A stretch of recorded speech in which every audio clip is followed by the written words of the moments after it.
My own conversion experience was so profound, and it really changed the direction of my life in such a profound way. And one of the things it did, it opened me to thinking, reflecting in new ways, and saying this has to be about more than just my quiet time, more than just me being involved in a mission program, because the world is this big and this sphere is this large. It's all about what does that really look like?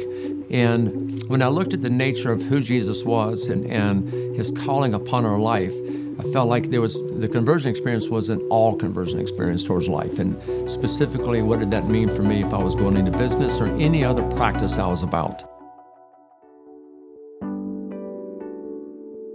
I started down a path of reading, meeting with people and saying, if there's not this kind of integration, and it feels like to me that it's not consistent, it's not coherent, it's not organically connected.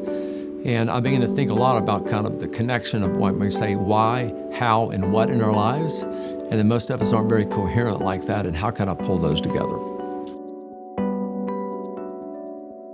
I began to think a great deal about vocation. And I began to reflect upon what I had seen in my life. And I went out and interviewed a lot of people and tried to interact with them and say, all these people seem to be living faithfully to me. They're doing it differently, so that means there's probably not a formula. In those days, there were probably less evangelicals who were oriented the way I was trying to think. Most of them talked in terms of business, which was I'll do really well in business and give away my money along the way. Or I'll be slightly kinder and gentler than other people in business. Or I'll be honest. And that was kind of a description. There was not much theological reflection upon the nature of work and business and how you would think about where business fits in terms of what God's kind of vision for what human life and flourishing could be like. I began to reflect upon biblically what seems to be the sense of biblical understanding of calling. What are we being called to?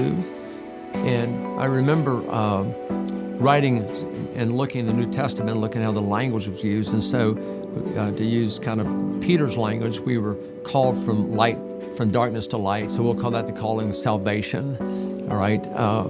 And then we're called to walk in his steps. So we'll call that sanctification.